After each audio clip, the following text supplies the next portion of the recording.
ఇక వివరాల్లోకి వెళ్తే పిఠాపురం నియోజకవర్గంలో ఏలేరు వరద ప్రభావిత ముంపు ప్రాంతాల్లో ఏపీ మాజీ సీఎం వైఎస్ జగన్మోహన్ రెడ్డి పర్యటించి బాధితులను పరామర్శించారు.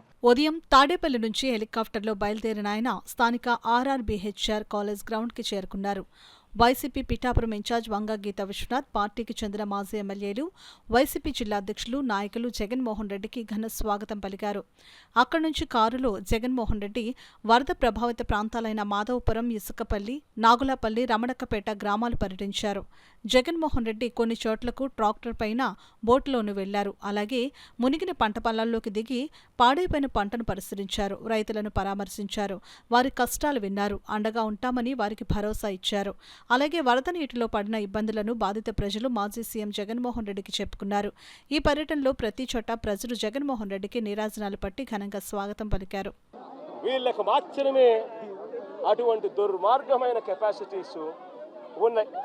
ఎందుకు ఈ విషయం చెప్తా ఉన్నానంటే ఇవన్నీ కూడా నేను చెప్పినట్టు వాస్తవం. ఒకవైపున ఈ వాస్తవం ఉంటే ఏలేరు ఆధునీకరణ గురించి చంద్రబాబు నాయుడు గారు మరో చక్కటి అబద్ధం ఆడాడు. అసలు ఏలేరు ఆధునీకరణ, మోడర్నైజేషన్ ఆఫ్ కెనాల్, ఇది మామూలుగా ఒక కెనాల్ను మోడర్నైజ్ చేయాలి అని అంటే ఎప్పుడైనా కూడా ఎప్పుడు అవకాశం ఉంటుంది, ఎప్పుడు వెసులుబాటు ఉంటుందనంటే ఆ కెనాల్లో నీళ్లు ఆపగలిగినప్పుడు, నీళ్లు పారనప్పుడు, లేకపోతే క్రాప్ నీళ్లు డ్యామ్లో నీళ్లు ఉన్నా కూడా చేయాలని అనుకుంటే క్రాప్ హాలిడే డిక్లేర్ చేస్తే తప్ప మోడర్నైజేషన్ కార్యక్రమాలు చేయలేము. 2008 నుంచి ఏలేరు మోడర్నైజేషన్ కార్యక్రమం జరుగుతూనే ఉంది. కొత్తగా చంద్రబాబు నాయుడు గారు చేసేదేమీ లేదు, చేసింది లేదు.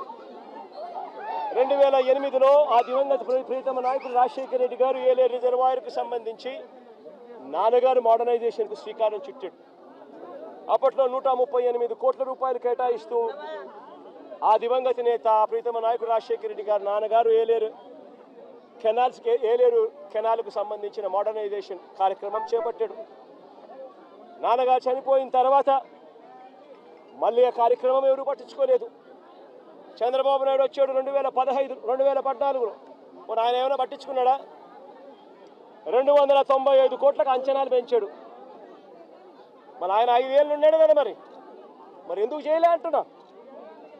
ఆయన కాలంలో కరువు, కనీసము ఈ మాదిరిగా అన్న వర్షాలన్నా ఎక్కువ పడతా ఉండి రిజర్వాయర్లు పూర్తిగా నిండిపోయి ఉన్నాయి. రిజర్వాయర్లు నిండున్నాయి కాబట్టి రైతులకు కెనాల్ నుంచి నీళ్లు పంపకపోతే రైతులకు ఇబ్బంది కలుగుతుంది. నీళ్లు ఉండి రైతులు వ్యవసాయం చేయలేని పరిస్థితిలోకి పోతారు అన్న పరిస్థితి అప్పట్లో కూడా లేదు. చంద్రబాబు నాయుడు గారు కరువు ఇద్దరు కవలలే. ఆ చంద్రబాబు నాయుడు గారు 5 సంవత్సరాలు కూడా పరిపాలన చేశాడు, అంతా కరువే. మరి 295 కోట్లకు అంచనాను ఆయన పెంచిన వ్యక్తి 5 ఏళ్ళు టైం ఉన్నది. 2015 ఏప్రిల్లో అంచనా వ్యయాన్ని 295 కోట్లకు కమిషన్ల కోసం పెంచాడు. మరి పెంచిన ఆ వ్యక్తి ఎందుకు చేయలేదని అడుగుతా ఉన్నా. ప్రజలందరినీ ఒకవైపున ఇబ్బంది పాలు చేసి ఇంకా వేలెత్తి చూపిస్తాడు జగన్ మీద. నేను అడుగుతా ఉన్నా, చంద్రబాబు నాయుడు గారు ప్రభుత్వం వచ్చి దాదాపు 4 నెలలు అయిపోయింది. ఇప్పటికైనా కూడా చంద్రబాబు నాయుడు గారి హయాంలో ఏదన్నా జరుగు, ఎక్కడన్నా జరుగు, ఏమన్నా జరుగు, దానికి కారణం జగన్ అంటాడు. ఎక్కడేమన్నా జరుగు, కారణం జగన్. విజయవాడలో వరదలు వచ్చినా జగన్, ఏలేరు రిజర్వాయర్ వచ్చినా జగన్, ఆంధ్ర రాష్ట్రంలో కోవిడ్ వచ్చినా జగన్. చంద్రబాబు నాయుడు గారి హయాంలో చంద్రబాబు నాయుడు గారు ఏమి చేయలేకపోయినా కారణం జగన్ జగన్ జగన్ జగన్ జగన్ జగన్.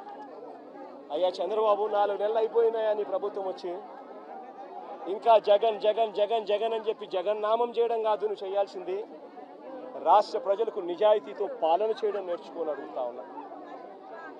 రాష్ట్ర ప్రజలకు న్యాయంగా ధర్మంగా ఇవ్వాల్సింది ఇచ్చే కార్యక్రమం మీద ధ్యాస పెట్టుకొని అడుగుతా ఉన్నా. ఈ పరిపాలన సాగుతూ ఉంది అన్నది ఆలోచన చేయమని చెప్పి ప్రతి ఒక్కరిని కూడా విజ్ఞప్తి చేస్తూ ఉన్నా. ఇలాంటి దారుణమైన పాలన ఖచ్చితంగా పోవాలి. ప్రజలందరికీ కూడా ఈ 4 నెలల్లోనే అర్థమవుతా ఉంది. చంద్రబాబు నాయుడు గారు లాంటి అన్యాయస్తుడు తాను చేసిన మోసాలు, తాను చెప్పిన అబద్ధాలు మోసాల కింద మారుతూ ఉన్నాయి. మోసాల నుంచి ప్రజల్లో కోపం పుడతా ఉంది.